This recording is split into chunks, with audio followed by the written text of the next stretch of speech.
Hola a todos, yo soy Juvekius y hoy te traigo una nueva historia en mi espacio Juve te cuenta. Y empieza así.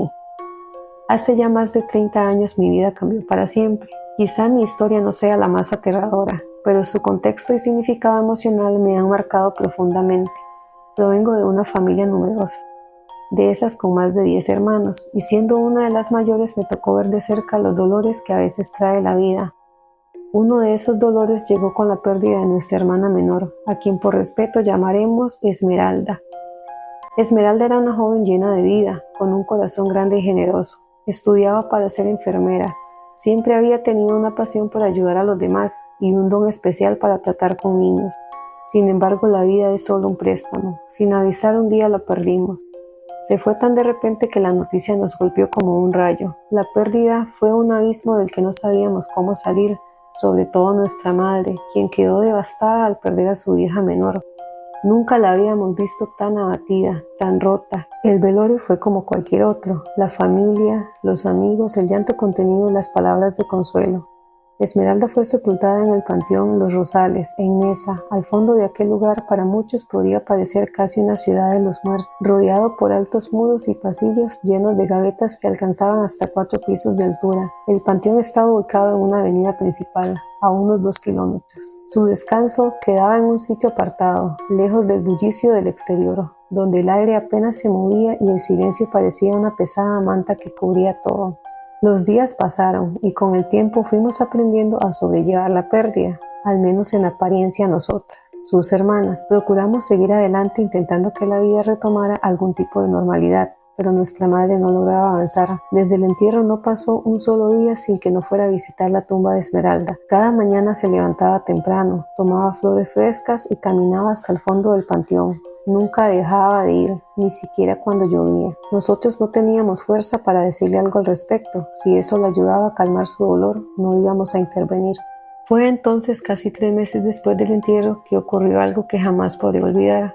Aquella noche fue cuando todo comenzó.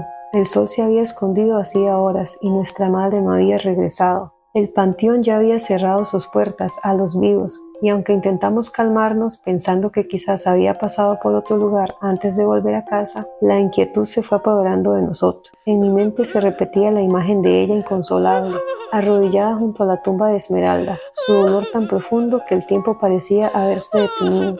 Eran casi las 11, cuando la angustia se hizo insoportable. Decidimos ir a buscarla al panteón.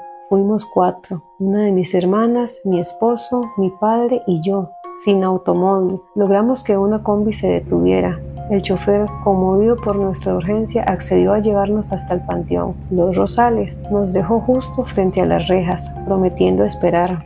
Al llegar nos recibió una doble reja cerrada, alta y robusta. Apenas descendimos de la combi, uno de los guardias nos interrogó por la hora y la razón de nuestra visita tan tardía. Le explicamos rápidamente nuestra situación, pero él, aún con duda, nos dijo que no había visto a nadie. Nos dejó entrar a través de una pequeña puerta lateral, no sin antes advertirnos que el sacerdote de la iglesia cercana solía disparar al ver sombras moverse en el panteón, por el temor al saqueo de tumbas, algo más común de lo que quisiéramos admitir en México.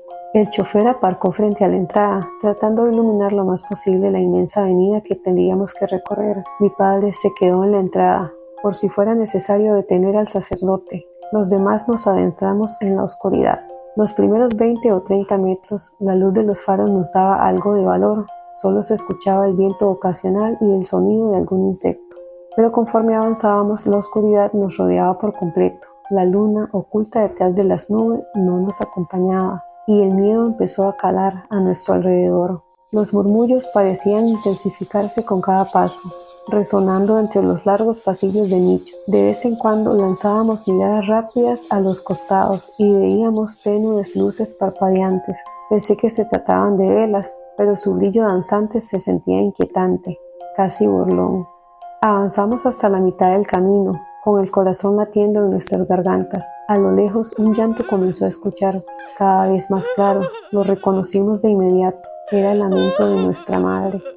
El sonido nos empujó a apresurar el paso, pero cada zancada traía consigo un incesante murmullo, y un viento gélido empezó a soplar de la nada, agitando las hojas y haciéndolas crujir bajo nuestros pies. Ese crujido se sentía como pasos que se acercaban. Por fin llegamos al lugar donde descansaba Esmeralda.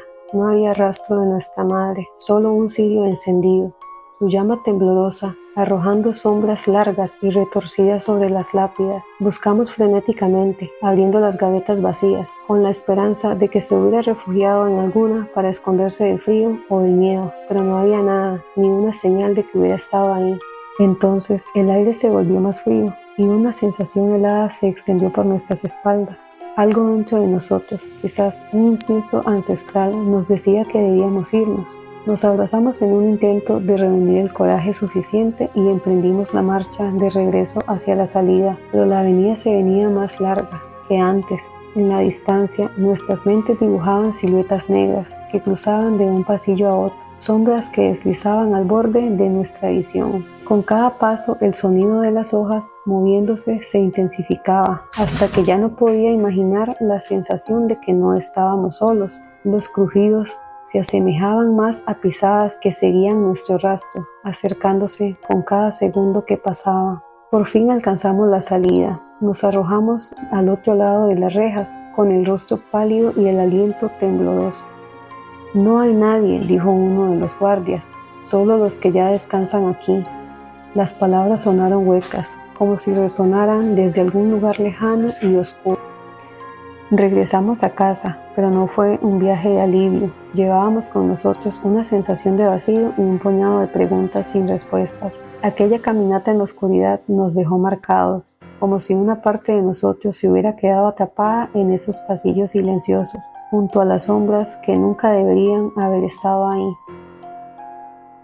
Bueno, no dice qué pasó con la mamá. Tengo varias teorías y una es que la señora probablemente cuando regresaron ya estaba en la casa, porque estamos hablando de hace 30 años. Hace 30 años no había Facebook, no había WhatsApp, no había manera de comunicarse como ahora, tal vez en la actualidad. Y la historia básicamente trata como de la experiencia que tuvieron en el cementerio. Entonces supongo que no se basa como en haber perdido a la mamá o algo así. Me gustaría que dejes en los comentarios cuál es tu teoría sobre lo que pasó realmente y no olvides suscribirte a mi canal, tocar la campanita para recibir notificaciones de nuevas historias. Nos vemos en el próximo video. La edición de este video estuvo a cargo de Ciudadano X a pie. No olviden visitarlo y apoyar su increíble trabajo.